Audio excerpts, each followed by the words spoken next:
I thought the money would make me happy, and it never did. I wake up now and I'm like, oh, I get to go to work today. Yeah. I get to go to work today. My thing is, I want to leave the world a little bit better than it was when I got into it. There's nights in here where I finish up, I shut the lights, I lock the door, and I cry my eyes out for an hour, and then I go home.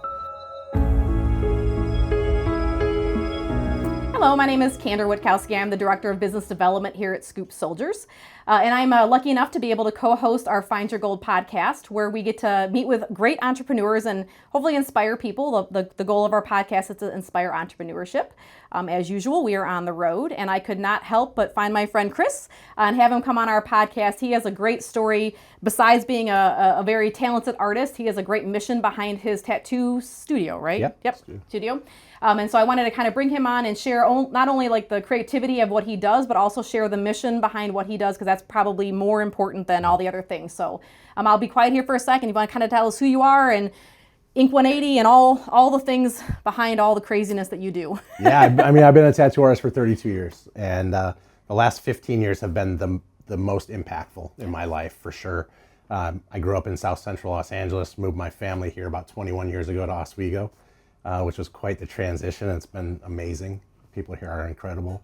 But we started our mission of Inc. 180 15 years ago, initially to just help people that were coming out of gang life. I had a lot of friends in LA that were gang members. I wasn't, but they were. Lost a bunch of those friends to their gang violence. And when we moved here, every night we would watch the news and kind of see the same thing happening in Chicagoland. And it's about that time I found faith in my life, and I was really looking for my purpose. Yeah. And we started Inc. 180 in 2011 to provide free tattoo removals and cover-ups to people that were leaving gang life.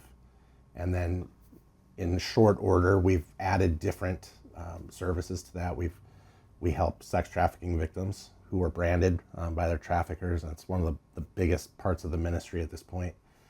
We have federal partnerships with the FBI, Homeland Security, U.S. Attorney's Office, State Department. We also help people who were victims of domestic violence who might have tattoos or an ex's name or just a tattoo or a scar from that time period. And then we also help people that dealt with self-harm or cutting to cover up those scars with beautiful tattoo work. So I just like to show people that your early part of your life was not a life sentence. Right. It was a part of your story, and we're going to take away the constant visual reminders of that painful part of your life. That's a very simple, gave me goosebumps way to say it. It's who you are. It sucked that it happened, but it made you who you are, but you don't have to be continually reminded of the thing. Yeah, it's a lesson, not a life sentence. It's a lesson, not a life sentence. I very much like that. But you guys actually, we're in the the regular tattoo studio. So you do, I only have one tattoo. It's on my foot. Chris did it. So you do regular regular I do. Tattoos. I hate to say the word normal because everyone's normal in their own unnormal way. Non-ministry related. Yeah, non-ministry related. Yeah, so I still do. The way it kind of breaks down right now, about 70% of my work is the nonprofit. Okay. 30% is regular paid business. My wife does piercings. So we work together. It's awesome. I love it. A lot of people are like, oh gosh, you guys work together? No, it's awesome. We love it. But yeah, our thing with Inc. 180 here in Oswego, when we built the shop, it was with the nonprofit in mind, and we wanted to just give people that were coming for regular tattoo work a clean, comfortable, relaxing environment to come and get tattoos. Yeah. And I think we've done a great job with that part of it. I do think you too. So what do you think one of the early on, or maybe not early on, what's one of the hardest lessons you've learned in being a business owner slash mission? I mean, the two are the same, but they're not. What's the hardest lesson you learned? Yeah, so we have a nonprofit for the nonprofit, and then we have our LLC for the regular business. And I didn't know a lot of the cool little ways you could use things to make it all work and to save some money along the way. So I've surrounded myself on my board with really great people who are much smarter than I am. I can create art. I love doing it. I'm passionate about helping people and all that. But if I didn't have the right people in my corner, I would have been in trouble a long time ago. And we talked about not even just for franchises, but for business ownership, right? I love that you know what you know what you don't know, but you don't know what you don't know. Yeah. And before we got on camera, we were talking a little bit about nephews and nieces and how you can tell your brain stuff and it will believe you.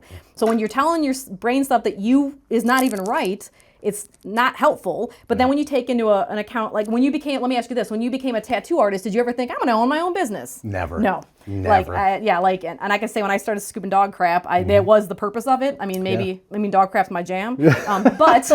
But and I'm passionate like you are about tattoo, but it's different. It's different. But if you don't know things, and a lot of people do, like get into business, they're like, well, I'm going to bake cakes or do tattoos. And then before you know it, you're running a business. Yeah. And so your passion and your talent and your skill turned into a business that you now have to figure out how to do, right? Like, well, the crazy thing with tattoo artists, even if you're working in a shop, you're running your own business. You're marketing yourself. You're your social media manager. You're budgeting your stuff. You're planning your all the stuff. It's if you are smart about it. And this is one of the things that I look back. I'm like, okay, I did this part right. I observed. Other shops I worked in, I saw the good, the bad, and the ugly. I'm like, I don't want any part of this part. I like this. I took different pieces from different things, and that's what comes with time. It does. Yeah, you figure it out. And so this is not tattoo or dog crap related, but I'm a beekeeper, which reminds me, I have honey in my car for you. But we are watching YouTube videos. My husband and I, he does not beekeep. He makes the stuff for the bees. My bees love to get in his shirt and sting him. Like, they don't like him very much. They don't like me either. But anyways, we were watching a YouTube video. I'm like, well, change it because this guy is an idiot. And my husband looked at me and goes, you can learn a lot from an idiot. That's right. And that's very true, 100%. right? So I think if you just, in general, just take a step back and watch what's going on around you, you can pick up a lot of things. And I tell my candidates that. I'm like, I'd like you to talk to all of our franchise owners. And there are going to be some franchise owners that you connect with and some that you're like, I don't know how this guy's doing it. He's not a bad owner. He's just a different owner. And you can learn things from other people. 100%. So what about like your social media then? So how do you market? Is it... Like, I mean, the marketing in general has changed. There's not a newspaper anymore. So what are your main sources for generating mission-based and non-mission-based work? So a lot of social media networking. I've done stuff with different chambers. I speak at a lot of chambers, Rotary clubs, different stuff. I don't ever charge to speak at events because first and foremost, I want people to know about the things that we do so they can connect people that need the help. Yeah. But it's just a good way to get the word out there. And I've met some of the most incredible people and most influential people in my life by doing those talks. It's been really cool. I speak in churches a lot. There's good and bad with that, right? You can imagine the looks I get. Right. It's funny, whenever I go to speak at a church, and I won't out any churches, I'll never do that, but when I walk into a church, I'm usually wearing like long shorts and a short sleeve button-up shirt, depending on what the church is. Sometimes I dress up more, but I walk in, I get there early because I want to meet people. I want to talk. I want to get set up. And I'll see women like clutch their purse real tight against their side, or they'll walk around where I'm at. Right. And here's the thing. Listen, it doesn't bother me. No. I did this to myself. I have 130 tattoos, over 550 hours worth of tattoos on my body. Nothing that's off-putting or intimidating, nothing like that. But if it's not something you're used to. But if you're not used to that. And your church doesn't have a lot of Chris's. And I'm 6'5" and a shaved head. And I'm a big guy, right? Yeah. So I can be a bit imposing when people don't know me, right? And, or, they'll walk around. And then I go speak in their church. And after they come up to me, they're like, I'm so sorry. I'm like, why? What's wrong? Like, I judged you when you walked in. I'm like, it's okay. It's human nature. I get it. Yeah. But it's been interesting. Yeah, like we want to always have like a good first impression. Absolutely. But what I think would be a good first impression may not be what you think is a good first impression, and it's fine. Yeah, and I'm a little bit behind the 8 ball on it because I'm coming in looking like this, right? Yeah. And it's okay. Yeah. Like, I don't regret it. Not everyone needs to. I would like everyone to be respectful to me. Absolutely. But if I'm not your cup of tea, that's sometimes cool. Like I'm old, and I feel like this sounds like I don't need a ton of extra new friends. I'm pretty busy as it is. Yeah. So if there's like, and that also goes in ebbs and flows in life. Absolutely. Right. There's sometimes that like you're connected with. We haven't seen each other in years, right? But I mean, you just one phone call and Chris is there. Like those ebbs and flows of who you're circling with more often. That changes. That kind of really changes. So then, where does the funding come from for your nonprofit? So a lot of it is from my speaking engagements. It's funny when churches reach out to me. They're like, "Hey, how much do you charge to speak?" I'm like, "Listen, I don't. I have a real fundamental problem coming to tell you what Jesus did in my life and then charging you for that. Yeah, that feels... Yeah, I can't do that. Yeah, like... That debt's already been paid. Yeah, it feels a little icky. And I know people that do that. what I tell churches is, listen, I'll come and speak. If people are moved by the message and what we do and the work, and they want to just make a free will donation towards the nonprofit, 100% cool. Yeah, that makes sense. Okay, so that's a big way. Another is just people that follow us on social media. I think right now we're at like 100,000 followers between Instagram and Facebook. And you know, and this is what I love. Okay, I love that I have people that have an automatic recurring monthly donation for $5, $10, because I know their heart's in it. Yeah. And it's a small amount. It is. It adds you know, up. and it adds up, and that's it. It's like crowdfunding, right? So, you know, I put a post up, like I just went and served at the Super Bowl for 2 weeks and helped with the search for trafficking victims and doing cover-ups and removals for trafficking victims. I put that out there. I'm like, here's the numbers. Here's what it looks like. Here's what the need is, and it gets taken care of. So talk to me a little bit about, like, this is not like the major mission of what you do, but you were sharing that story before we got started on how you were at the Super Bowl, and you guys actually, like, a smaller part of your mission is helping to find people that are not found. Yeah. So how does that even, I don't even know, like, how does that even work? It's crazy. Because if they're not found, they're hard to find. Like, how does, So that's a dumb way of saying it, no, but I don't. I know exactly what you mean. So we work with our state, local, and federal authorities. Okay. We don't personally do the cool kicking indoors cop stuff, tackling pimps and traffickers. I wish I could. That would be kind of cool. It would be really fun. But, Can you imagine Chris 6'5" and Kandra 5'2", right? Like that would be that. It's like shoot. What was the movie with Arnold Schwarzenegger and twins. Yeah, twins. It'd be like twins. Like no doubt. We can do it. Next mission, you call me. That's I it. got When you. we're kicking indoors, it's Kandra and Chris coming at you hot. Coming in with guns blazing. No, what we do is we sit in a conference room and we do a lot of the investigative type work for the officers and agents to go out and do what they do best. Okay. So we're going through the National Center for Missing and Exploited Children database. We've got a piece of software called Spotlight that pulls all the ads for escorts, massage parlors, sex ads off the internet, the dark web. Pull that into a database. We utilize photo recognition software. We're digging into stuff. We're hacking into their social media to see where they're working at. We have people from companies I can't name, but there's some of the big ways that people exchange cash. You know, and they track back money and stuff. It's really, really cool. Also super freaking terrible. Like, it's awful. Like can you imagine doing this in like the 50s or 70s or 90s, 2000 without all this stuff? And that's the thing. Every year, because this is our 11th year going to do this at the Super Bowl and other events, but the Super Bowl is the biggest one. Every year it gets a little bit easier to do what we do because we get more tools, we get updated software, different stuff, and it's so how crazy. many, do you remember the number, like how many people did you find while you were on that 2 weeks, and then how many tattoos did you cover? So what are your stats? We recovered alive 477 trafficking in victims. 2 weeks. In 2 weeks. Like I can't even like do the so many per hour. Yeah. I mean, like that is all in that little bit of air. I mean, it's not little, but that little bit of area. Yeah. Right. Yeah. Not even nationwide. No. Like just in that little bit. And how many tattoos did you guys cover up? I did 129 removals. So I do removals and cover-ups. And then I did 39 cover-ups. My brain can't even wrap its head around. So when you say you're at the Super Bowl for 2 weeks and 400 plus people, my brain can't even do that because that's not all of them. No. You didn't find them all. That's what's hard. So when I say we found 477 victims alive and recovered them, people are like, oh my gosh, that's amazing. I'm like, yeah, but there's so many more. That's like a sliver. And that's the thing. Like, every Super Bowl, every search is a little bit different. In different regions of the country, we find different kind of caveats. Right, yeah. The caveat that we saw this year was that pimps and traffickers were doing a long-term rental on an Airbnb house in a neighborhood and setting up brothels. We had one house, there were 22 girls, all under the age of 18. That is...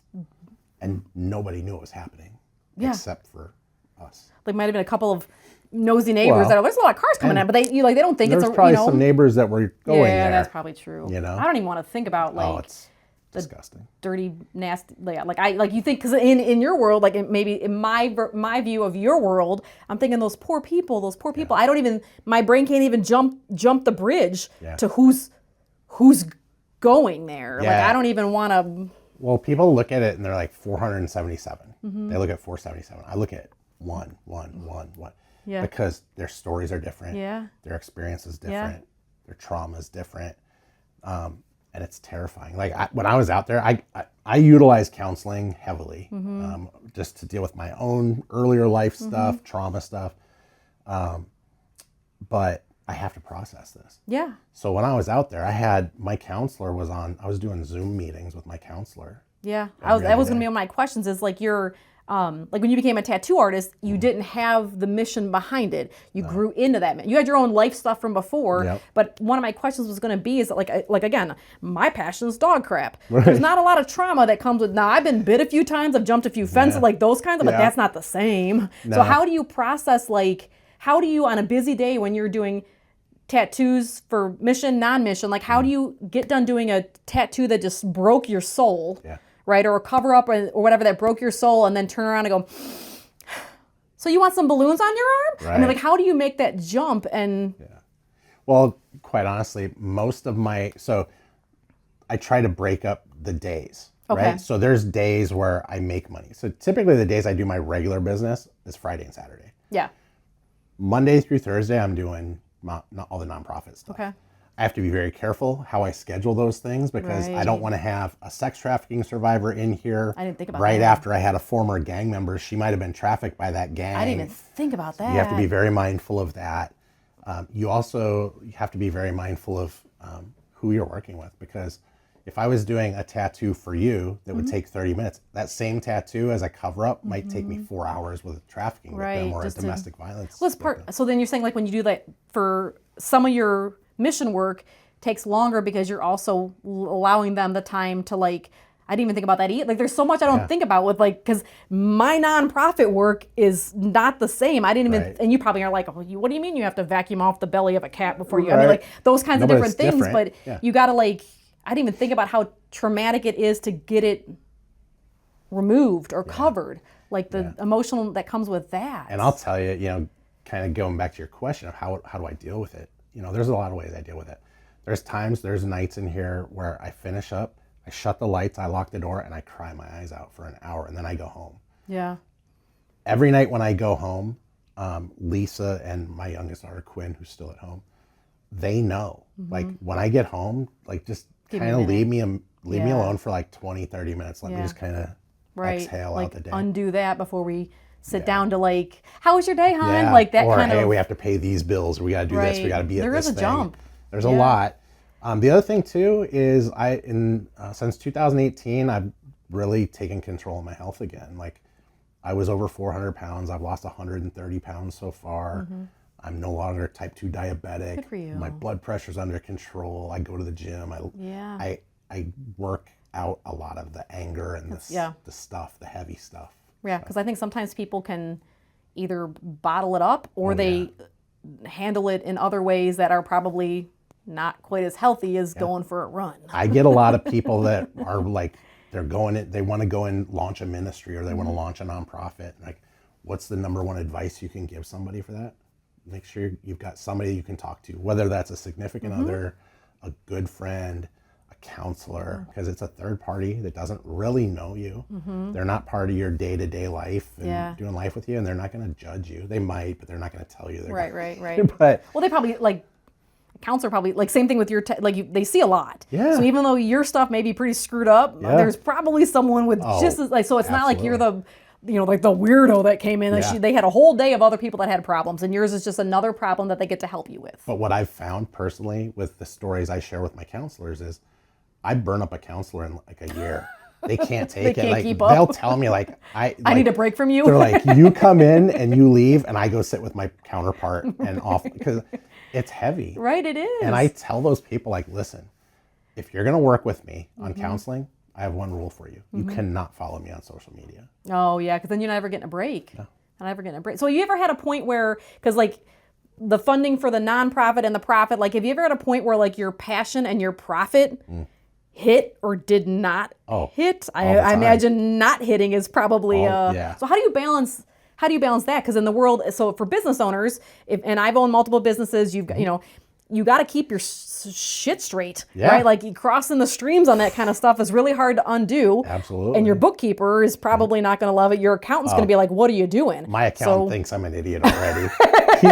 My accountant is a 78-year-old Jewish man named Bernie, and we keep track of, when we do our ministry work, we keep track of, okay, if we had charged for this, Right, what what would would this it- have cost?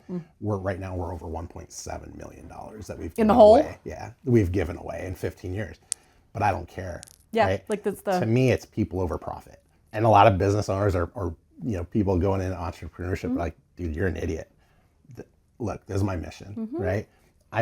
The way I look at it is, if I have enough money to pay my bills, to keep the mission going, to keep buying supplies to do the Right. cover-ups and removals and all the travel that goes Right. along with it, and pay my bills at home and take my wife to a movie once in a while, I'm pretty happy. Right. Like I don't know, like and we've talked, quite a bit about my parents and stuff like Yeah. that, but my dad was a dump truck driver, Yeah. and my mom was a paraprofessional, helped disabled children in school districts. So yeah, we didn't come from our big vacation was once a year. We'd run up to the Dells. Yeah. We'd go on a Friday, and my dad would come up on a Saturday because dump truck drivers work in the summer. Absolutely. Right. So, but I'm fine. Yeah. Like we grew up fine. Yeah. So we just, and so my mom had always said, like, some people live for today, some people live for tomorrow. Both are fine. Absolutely. Right? I live for tomorrow. Yeah. Some people live for today. And that is, as long as you're not asking me for money, you can live however you want. That's it. But I do find there's something, and maybe it's because I'm getting older in life. I used to not have light hair. I used to have hair. I used to have hair. But my life is, like, when you're earlier, you want like this big house and the fancy cars and all the things. And maybe some people do, maybe,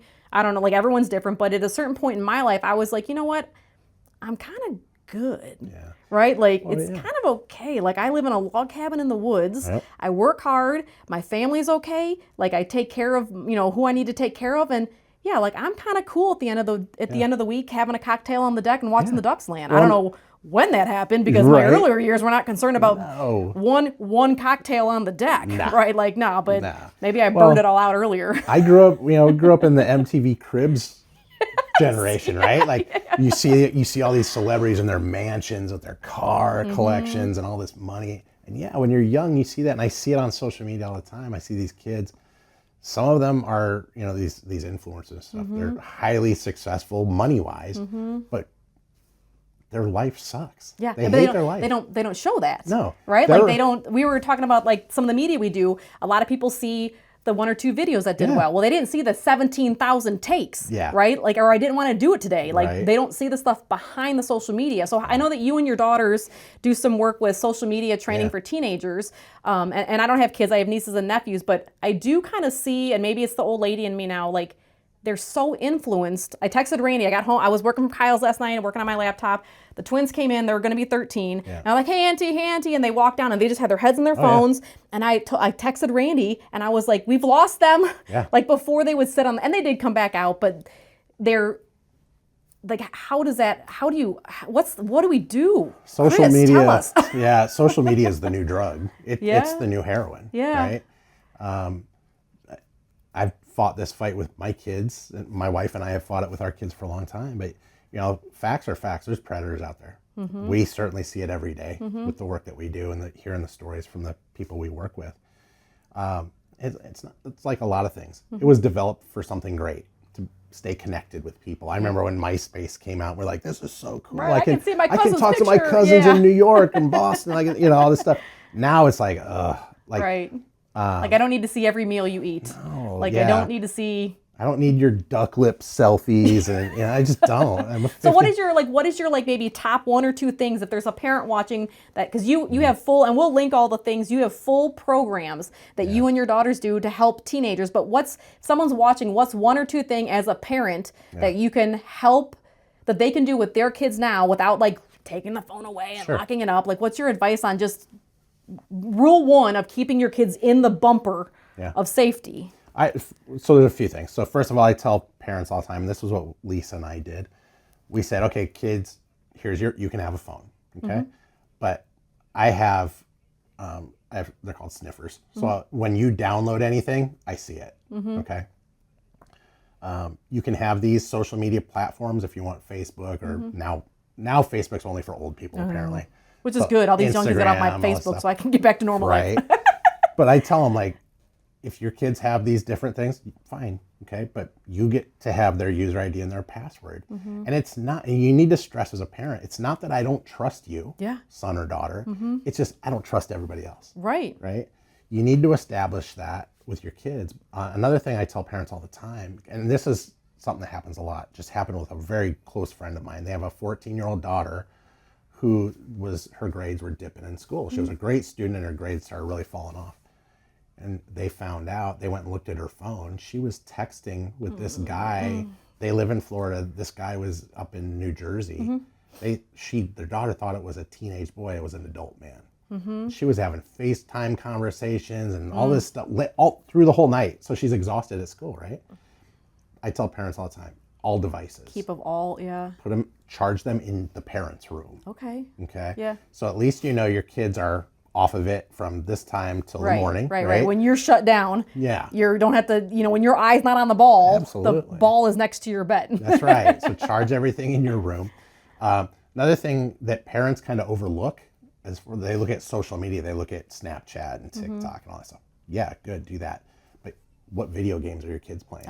And I learned this because my son Tyler, when he was a teenager, he used to play these like Modern Warfare and all these games. So he's got the headset on. Sometimes he didn't have the headset on. I'd walk by his room and I'm hearing people talk that wasn't my son. And some of the conversations that were going on, I was like, what is happening here? Kids are all into Fortnite and Roblox are the two biggest games right now. Two biggest predator platforms too. So So half of your job is outthinking the dirty, creepy, nasty people we don't want around anyone. Yes. But that's got to be exhausting, Chris. It is exhausting. But I mean, listen, I tell parents all the time, if you don't spend the time to raise your kids, somebody else is going to do it and you're not going to like the outcome.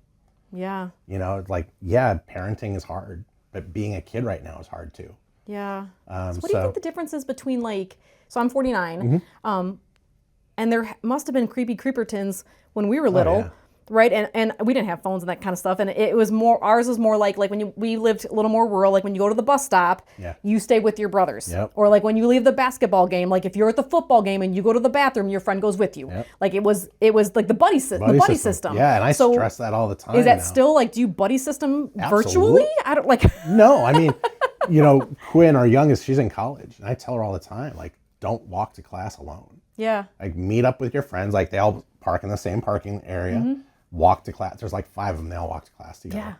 Yeah. It's a good social anyways. Well, right? Sure. I mean, I just spoke at Oswego East last week and these kids have the greatest questions because they see stuff, but they don't know how to process it.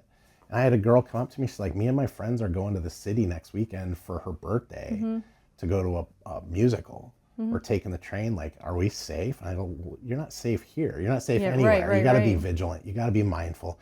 So I tell all the time, I tell kids and adults, do not walk and do stuff on your phone. Pay attention to what's around you. Take the headphones out when you're out walking around. Like you don't need all that. How do you encourage parents to because I know you're a safe space, Sure. Even though you're 6'5", I mean, you're still like a big teddy bear. Yeah. How do you help instruct, and this is, I don't know how we're getting off on business stuff, but now I'm just intrigued. How do you instruct parents? How do you help parents to help their kids ask them the difficult questions? Because I'm imagining if you're getting a lot of difficult questions and they're not your kids, what other questions are being asked? Like how many other kids are out there with these same questions that just don't know who to ask or how to ask or what to ask? I'll tell you, when we moved here to Oswego, I started volunteering with an organization called Young Life. Okay. And I loved it. It was for high school kids. And it was kind of just like a networking time for kids, It wasn't a church thing. It wasn't a youth group. It was like youth group light, right? And we did an event one night. We were in a gym and we had a whiteboard in the front. And we gave all these kids a index card and a pencil. Okay. And on the whiteboard it said, if you really knew me, you would know blank. Oh, you're going to make me cry. And these kids filled out that blank and they put it in a box. It was anonymous. We said, it's anonymous unless you don't want it to be. Right. If you want us to talk to you, if you want help, we can put your name on it. We went back to the director's house after that event that night and we sat there and cried our eyes out. Because when I moved from Los Angeles to Oswego, I was like, nothing bad happens here. Yeah. Like these kids have it made. like Yeah, yeah. nothing bad ever The happened. Oswego bubble. Man, until I sat down and read those cards, I read everything from drug addiction, alcohol abuse, dating violence, sexual assault, Yeah. all kinds of horrible stuff. And I'm like, oh my God, this stuff happens here too. Yeah.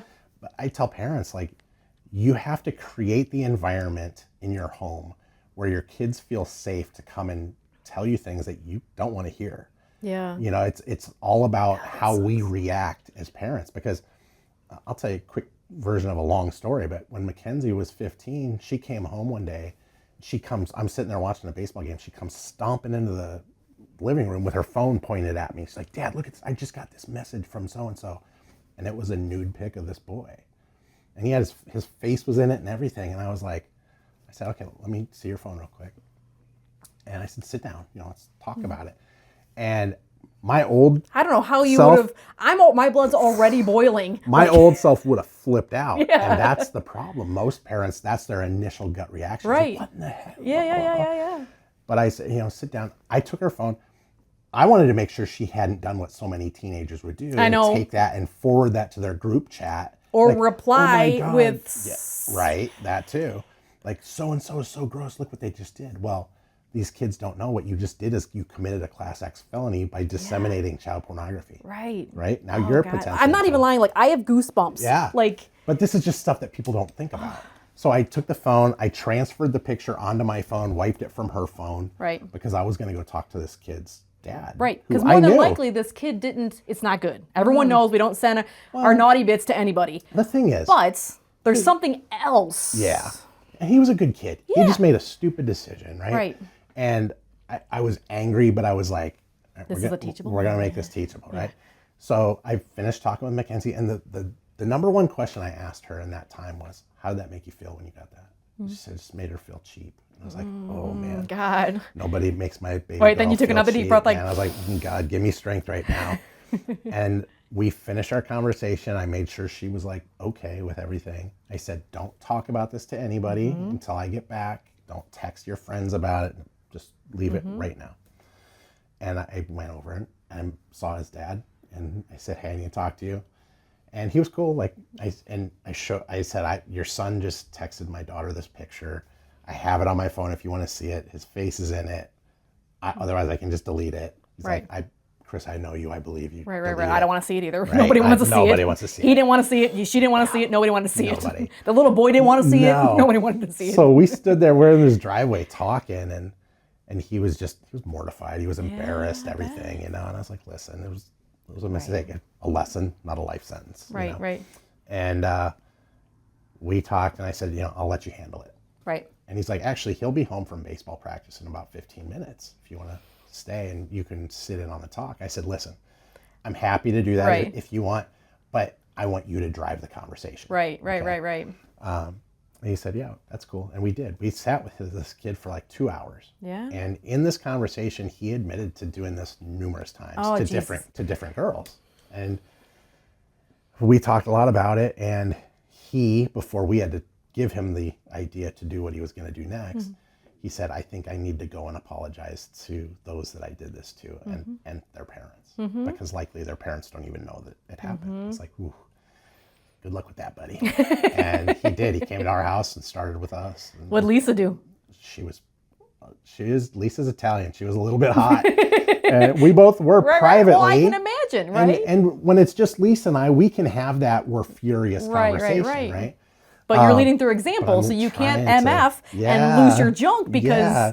I mean, the old Chris would have pummeled him, this kid and his dad and probably went and found his grandpa. Everyone around the way, right? Yeah. But that's just not how I do things in this part of my life. But,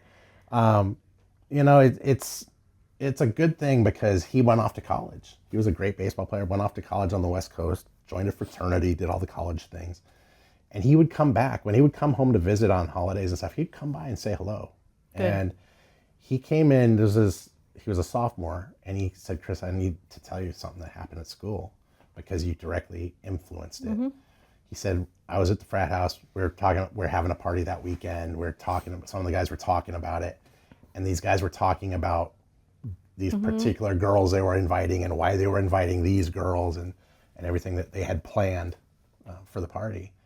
And he said, I sat down and interjected, like, we got to do better than this. Like, this is not okay. See? We need to be better. As men, we need to be better. Yeah. Women deserve better than what we're giving them. And that's one of my biggest messages when I speak to kids and go into the schools and do these social media classes. Like, can't we just be better? Right. At being 1% guys? better. You Just know, 1% better over. And I didn't even think of, like, I don't think about that. It's like you were trying, like, making sure your daughter was fine. Yeah. This is a life lesson for a child. Did you think in that moment how helping him realize this is not a good idea, how that would shape the rest of his life?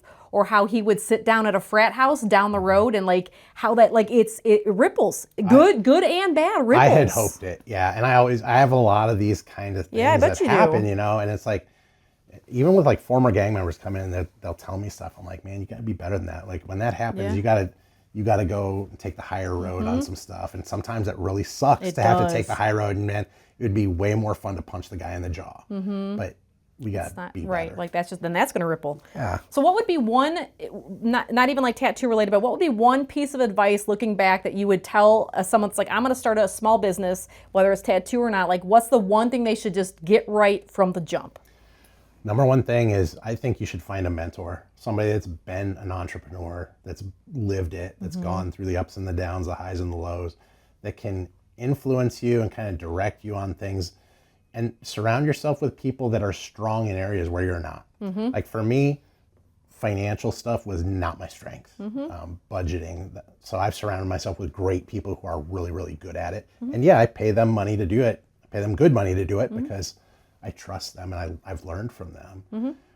Don't think that you have to do everything on your own. You can't. The chambers of commerce are great places. There's a lot of great resources there. We've got a great one here in Oswego. And so I've met a lot of great people, right? But don't think that you have to have all the answers. Yeah. Be humble enough to be like, hey, I'm struggling here. I don't know what this is. Whether it's financially or marketing or planning Operations or whatever. Yeah.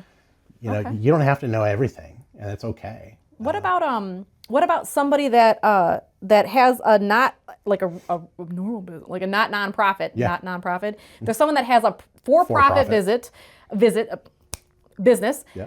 How can they maybe help some nonprofit areas without sidetracking their entire existing business? Yeah, I mean, I think at people's core, they want to be helpful. Yep. They want to help people. We all see things going on in society right now or in our community that we have a problem with. And there's, I tell people all the time, I can't fix everything, but I can focus on this. Like, this is what I'm good at. I'm going to stay in my lane, but I want to use it to impact lives of other people. I'll give you an example. Back in November, when people lost their SNAP benefits, Lisa came to me. And with the business here, Lisa kind of lets me drive a lot of stuff. She has a lot of impact in everything, and I couldn't do it without her. But I think sometimes she doesn't want to like step on my toes, and I'm like, please step on my toes. Right. She came to me and she's like, Chris, I was watching the news and people are going to lose their SNAP. And in our earlier part of our life, we had a time period where we were getting food benefits, and a lot of people have been through that. And I can't imagine what it would be like to not be able to feed your kids. Yeah. And so she said, I think God kind of just placed it on my heart to start a little food pantry here. And she's like, what do you think? I was like, I think I'm not going to tell God no. Right. Like, let's do it. And we started it. I think it's just when you see a need, you try and fill a need where you can, the world needs the helpers. I always say like everyone can just do a little bit. Yes. Right? Like, and I think a lot of society, or including myself, it's all or none. Yeah. Like for me, either I'm not eating any cake or I'm eating a 9 by 13. Yes. Like there's no, either the tattoo on my foot that Chris Feast or did famine. is 26.2 in a heart. Yep. Because I said if I ever run a marathon that didn't kill me, Chris would do a tattoo. And I've run more since then, but it doesn't have to be all or none. Yeah. Right? So you don't have to stop your business to start a nonprofit. You can just collect food pantries and bring it to Chris. Yeah. Right? There's things that you can do that doesn't have to be all encompassing. And so is that what your advice would be, is just find the need and do something little. Absolutely. And see where it takes you? Or even if you, I'll give you a great example. Okay. Special Olympics. Okay. The community here does so much for Special Olympics, and I love it. Or you see a family that's struggling. There was just a horrible accident where there was a home explosion here. I think I saw it on the news, yeah. Like businesses, and that's what I love about Oswego. So many of the businesses come together and like, okay, Instantly. there's an event. Okay, so They're going to raffle off things. Okay, we're good. We'll give you a $500 gift card for tattoo work. You know, Buffalo Wild Wings gives like Village Grind donates. Like all these businesses come together to lift up people that are in need. And it doesn't mean you have to start a whole nonprofit or change the way you think or how you do your work necessarily. Yeah.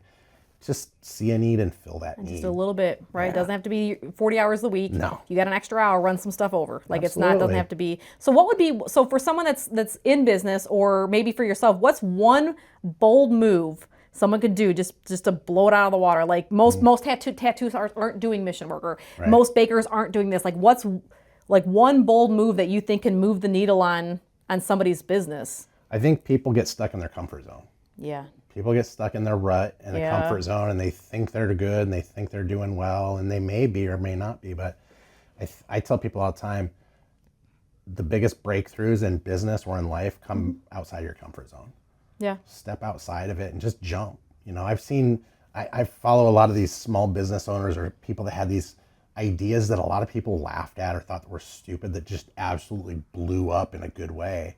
Because they took the jump. Yeah, and they did it. My eyebrow raised. Do you know? So this is my 26th year in dog crap removal. Yeah. And when I started my business, people were like, "What? You're doing and what?" And even so, then we started Brian Lawns, or we started the Pooper Scoopers, Watchdog Pet Sitting, Pet Provisions Direct, and then my brother Kyle worked for me, and we started Brian Lawn Service. Yep. And my mom and dad just passed away, and so. I say this with all the love. My mom would be like, "Oh, my son, he owns a lawn care company. Oh, my daughter's self-employed." Yeah. it was, and I was like, "Do you know Yeah. Like I'm not rich, but dog shit's done well, right?" So, but the amount of people that were like, "What?" But you filled a need. Yeah. There was a need for it. Yeah, right. Like I just was aware enough to think. So one, I was aware enough to know that it was a service that needed. Two, I was like, and I mean this again with all the love. I'm like, I'm not that bright. I can scoop dog crap, right? And then like you, I figured the rest out. I hired Obligado to do my books. Yep. I started going to the Village Grind to get coffee before I went to the chamber. Right. Like you start asking for, I've never been a person that was afraid to ask for help. Yeah. Like sometimes I might be asking for too much help and I'm like, I know how to do this. Yeah. Who can help me? Like but there's people out there that want to help you. Yeah. Yeah. You just got to ask the right people. You got to find your tribe. Yeah, that's 100% true. So talk to me a little bit about like branding, like not branding, like branding, like Inc. 180. Like I just know Inc. 180. Sure. I know the grind. Like how is there? Do you think that there is a thought behind branding? Like the Village Grind is just the Village Grind. Inc. 180 was there thought behind how you built Inc. 180 to be a impactful part of our community here in Oswego, or did it just happen because of the human that was doing it? I think it's a mix. Okay. I think it's a mix. I think I saw a need and I wanted to do something, you know, like when I tell the story all the time, but like when we moved here, Lisa and I would watch the news at night before we went to bed. Mm-hmm. And every night between the Cubs score and the weather for the next day, they sandwiched in how many kids got shot and killed on the south side and the west side. Like it was an afterthought. Mm-hmm. And I was like, this is ridiculous. Yeah. Like, so, and I'll tell you, I used to be a person that would watch that stuff and be like, man, why isn't somebody doing something about this? Mm-hmm. Why isn't the government, why isn't the mayor of Chicago doing something? Why aren't the police doing more? Why aren't and what I found is like, I can't fix everything, but I can do something. Yeah. Yeah. And that's how I feel about spay and neuter. So, yeah. I prefer my mutts with no nuts. Yeah. I love it. But you know, for the branding, the funny thing is, when we started Inc. 180, I didn't have a name. Yeah, it just, same thing. So what did I do? The Pooper Scoopers, it just was my name. I put it on social media. I was like, what should I call this? This is what we're going to do. Like, what should we call it? And all these people, of course, you know, because I'm a Christian, people were coming up with these very Christianese kind of sound. I was like, that sounds lame. Yeah. Like, let's dive deeper. My sister was actually the one that had come up with Inc. 180. And I wanted to keep it simple, but she said it is simple. She said Inc. obviously, tattoos. Yeah. And 180 is a U-turn. Yeah. So you're going from a negative point in your life and you're making the U-turn to go in a positive direction. I was like, I love it. Yeah. It's simple. And, you know, we kind of wanted that. We wanted branding for that to be simple, but it certainly wasn't the main thing we were thinking of. It just happened. It just happened. And then, I do believe, like, and I refer back to the Village Grind because we love Jody. Yeah. But I think the Village Grind has a good community behind it. Inc. 180 has a good community behind it, but I think it's the sincerity of the owner and how you and Jody and everyone, you know, all of our other business friends here in Oswego, how they are focused on their business, their profits, but also not forgetting that those little bit of things that we can all do impact the entire community. Yeah. And when you're the one that's doing the right thing without saying, look at me, I'm doing the right thing. Yeah. You know, like it ripples out. It ripples out between everybody. And that's a tough thing, you know, like for me as a Christian, like I don't ever want to be like, hey, look at all these awesome things I'm doing. My thing is like, I'm always going to give Jesus the credit for everything I do, right? And I 100% mean it. It's a delicate balance, right? You know, right? Because you have to show your things, absolutely, but then you don't want it to come across pompous or arrogant. That or 100%. like. And the other thing too is like with the sex trafficking stuff that we do, like sometimes it gets very hard. I don't really like politics, either side, you know. Me too. And I think a lot of people make assumptions because I'm a Christian. I think this, or I believe this, or whatever. Okay, that's a mess. But you know, but you're just doing the right thing. I'm trying to do the right thing. Doing the right thing, and whatever side that falls on. And that's my thing. Like, I want to get the information out there because I don't want your kids to come in here to have a barcode removed off of their forehead. Right. You know? It's like, I would rather go and educate them at their high school and teach them about like, hey, these things are going on in the world. You need to be aware. You need to be mindful. But it'd be great. Like, and I say this about spay and neuter. It would be great if I didn't have to approve a budget for spay and neuter. Yes. Right? It would be great if all you had to do was not like for-profit tattoos. And you and I are the kind of people that are in it to win it, and we're going to do, you know, we're just going to keep on spay and neuter, and we're going to keep on covering tattoos, we're going to keep on doing it. But God bless. Wouldn't it just be great if we didn't have to? I tell people that all the time. I wish Jesus would put me out of business. You know? Right? Like, but we say it all the time. We're in it for the outcome, not the income. Yeah. You know, I want to see fewer and fewer sex trafficking victims every year at the Super Bowl or here in the shop removing stuff. So do you feel like, and I know this is kind of because people ask me this too sometimes, do you feel like your work is changing things? Because sometimes it's hard, right? Sometimes it's hard when we funnel through, we can, you know, fill the clinic with spay and neuter and we're like, we did a good job today. And guess what? Tomorrow, right back in it again. Like, do you feel like you're changing things? I think we're making an impact. Good. It's like, just the sex trafficking, right? It's such a huge problem. I mean, this is a $50 billion a year business, and it's disgusting. I'll tell you, when I spoke at Oswego East last week, I got a message. Lisa got a message from the mother of one of the kids that was there, who she's done piercings and stuff for, and she's like, I just have to tell you, like, your husband's talks make such an impact in my son. And he wants to do the right things. He wants to be a good man. He wants to be a leader in the community. And like that, if I can make that impact on a kid in high school or junior high, like that's a win. To me, it's not I speak in churches all the time and I always get people that come up, we're going to end sex trafficking. No, you're not. You're not. Yeah. Like let's be real about that's this. The thing you put on a bumper sticker. Yeah.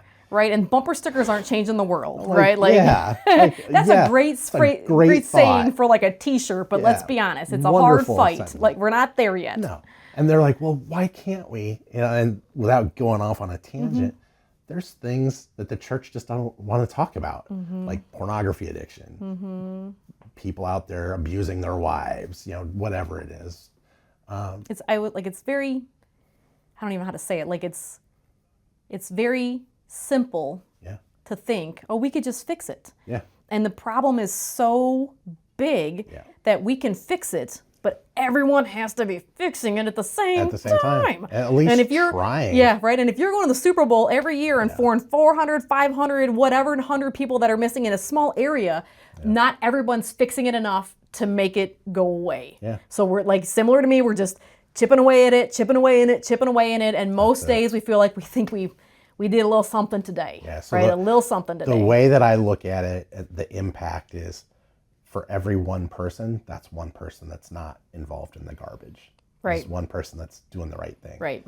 And hopefully that one person that you helped can go find one or two more people to help. Yeah. And then it ripples, it kind of ripples out. I get people all the time that I help with the nonprofit and they're like, when I get money, I'm going to come back and I'm going to help you out. I'm like, here's what I want you to do. Pay it forward. Yeah, right. Pay it forward. Yeah. Do find your lane and go bless people. Right. All right. So we'll kind of wrap on motivation. Right. So what motivates you, and what piece of motivation would you give to another business owner to keep doing the thing, even whether you feel it in yourself or you don't feel it in yourself? Oh, that's a great question. For me, I think it's just my motivation is just trying. I'm 55. I'll be 55 this year. My thing is I want to leave the world a little bit better than it was when I got into it. And if I can do that in any way that I can, that's a great thing. I wake up now, there were a lot of years before we started Inc. 180 where I was just tattooing. I was making tons of money and I was never happy. I thought the money would make me happy and it never did. The work I do now, like I wake up now and I'm like, oh, I get to go to work today. Yeah. I get to go to work today. And if you don't feel that way about your business that you're starting and it's your baby, like you probably Pack it doing up. the wrong thing. Pack it up. You got to find the joy in your life and you can't just be solely focused on make money, be profitable, grow, expand, all this stuff. And I get that. That's all good too. But if you're not happy and it's not fulfilling, that's a problem. It's a long life to live, right? I don't know how many years we work, what the average is, blah, blah, blah. 2,080 hours a year. Yeah. Right? Like that's a lot of time to be embracing the suck. Well, and right? people ask me too, they're like, when are you going to retire? I'm like, retire? Yeah, like. First of all, I can't. It's hard to do when you're running a nonprofit. Like, I couldn't afford it. But also, I love doing it. Yeah. Why would I quit doing it? Yeah, I'm laughing because people ask me that too, and I'm like, I really love dog shit. I know it seems like weird to people, and really what it is for me is I love entrepreneurship. Yes. I love business. I love helping businesses. I love me. I'm not a lot of fun at parties, but I can rock out a P&L, man. Right. Like That's right. But that's awesome, though. You're helping other people find that joy and have that freedom. I tell people all the time, like I told these kids last week at OEast, like, you guys are at a critical time in your life. You're trying to figure out what you're going to do for the rest of it. You're going to go to college, military, trade school, just go to work, whatever. I tell them all the time, like, do not choose your profession solely based on income potential. Yes, money is great. It's great to be able to pay the bills and have a future and all that stuff.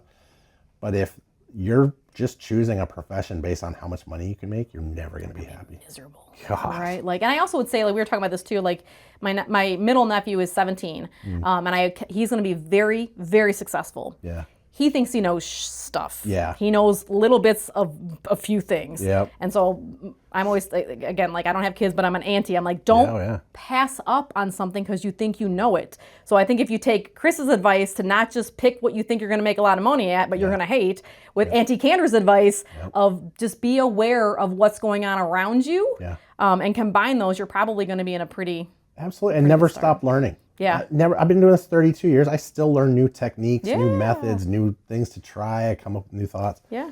Like if you're not constantly trying to grow and improve yourself, you're falling off. Yeah, right. Like if you're not growing, you're dying. Yeah. Right. So we'll end on that. That's if you're not growing, you're dying. That's it. So yeah. So we'll link all of Chris's stuff. I mean, I would say obviously, talented tattoo artist. If you're in the Chicagoland area, Chris is the guy you should go see. If you feel compelled to donate even the $5 or whatever it is, you can help him out, even if it's stuff for the food pantry.